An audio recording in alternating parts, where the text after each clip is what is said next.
Welcome back. നമ്മുടെ third J I ബിയുടെ time table announce ചെയ്തിട്ടുണ്ട്. സെപ്റ്റംബർ 29 ആണ് എക്സാം. കറക്റ്റ് ഒരു മാസത്തെ സമയമുണ്ട്. നല്ല സെറ്റായി പഠിച്ചുള്ള ടൈമൊക്കെ ഉണ്ട്. കഴിഞ്ഞ 2 ജെ ഐ ബിയുടെ ചാപ്റ്റേഴ്സും അതിൻ്റെ കൂടെ work energy power, system of particles, redox reaction, electro chemistry, cell the unit of life, cell cycle, breathing, body fluids, ഇത്രയും ചാപ്റ്റേഴ്സാണുള്ളത്.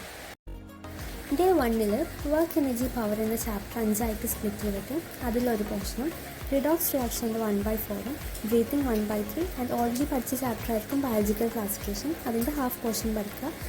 ഡേ 2 കൂടി ബയോളജിക്കൽ ക്ലാസിഫിക്കേഷൻ കംപ്ലീറ്റ് ആവും. ഡേ 3 വർക്ക് എനർജി പവറും റിഡോക്സും കണ്ടിന്യൂ ചെയ്യുക. ബ്രീത്തിങ് കംപ്ലീറ്റ് ആവും. And complete ആയ ചാപ്റ്റേഴ്സിൻ്റെ അടുത്താണ് as usual എല്ലാ വീഡിയോസും ഉള്ള പോലെ തന്നെ ടിക്ക് മാർക്ക് ഇട്ടിട്ടുണ്ട്. ബാക്കിയുള്ള നോക്കുകൾ ഇതിൻ്റെ പി ഡി എഫിലാണ് വാട്സാപ്പ് ഗ്രൂപ്പിൽ ഷെയർ ചെയ്യും. കുറേ പേര് ലാസ്റ്റ് ജെയിലിക്ക് മാർക്ക് കുറഞ്ഞു പോകുമെന്ന് പേടിച്ചിട്ട് ക്വസ്റ്റ്യൻ പേപ്പർ അനലൈസ് ചെയ്യാണ്ടിരിക്കുന്നു. അപ്പോൾ നിങ്ങളോട് എന്താ പറയാനുള്ളതെന്ന് വെച്ചാൽ, ഇപ്പോൾ നടന്നുകൊണ്ടിരിക്കുന്ന നീറ്റ് എക്സാം ഒന്നുമല്ലല്ലോ.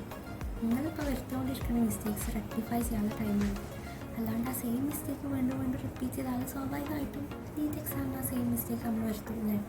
അപ്പോൾ എന്ത് ചെയ്യുക, മാർക്ക് കൂടെ കുറയുക എന്താ ചെയ്തോട്ടെ. എന്തുകൊണ്ടാണ് ഈ മാർക്ക് കുറയുന്നതെന്നുള്ളത് എന്ത് ചെയ്യുക, ഫൈൻഡ് ചെയ്തിട്ട് അതിൽ വർക്ക് ചെയ്ത് അത് ഇമ്പ്രൂവ് ചെയ്യാം. അത് ഭയങ്കര ഇമ്പോർട്ടൻ്റ്. അത് മാർക്ക് കുറയും, ഞാൻ നോക്കിയ ടെൻഷനാവും അങ്ങനെ വിചാരിച്ചിട്ട് അത് ഒഴിവാക്കാൻ നിൽക്കരുത്.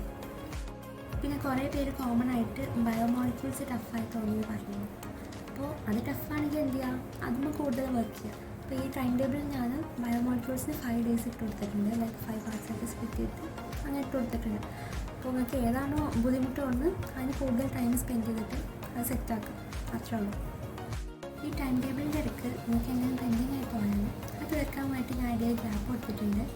ഇപ്പോൾ പെൻഡിങ് ഒന്നും ഇല്ലെങ്കിൽ എന്ത് ചെയ്യുക, നിങ്ങൾ ആ ഡേയ്സ് റിവിഷന് വേണ്ടി യൂട്ടിലൈസ് ചെയ്യാം. ഓക്കെ. ഇപ്പോൾ കുറേ പേര് ചോദിക്കലുണ്ട് ക്വസ്റ്റ്യൻ പ്രാക്ടീസ് ഫെബ്രുവരി തൊട്ടൊക്കെ ചെയ്താൽ മതിയോ.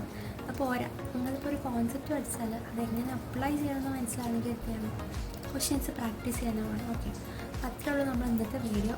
നിങ്ങൾക്ക് യൂസ്ഫുൾ ആയെന്ന് വിശ്വസിക്കുന്നു. യൂസ്ഫുൾ ആയെങ്കിൽ do like, share and subscribe. Thank you.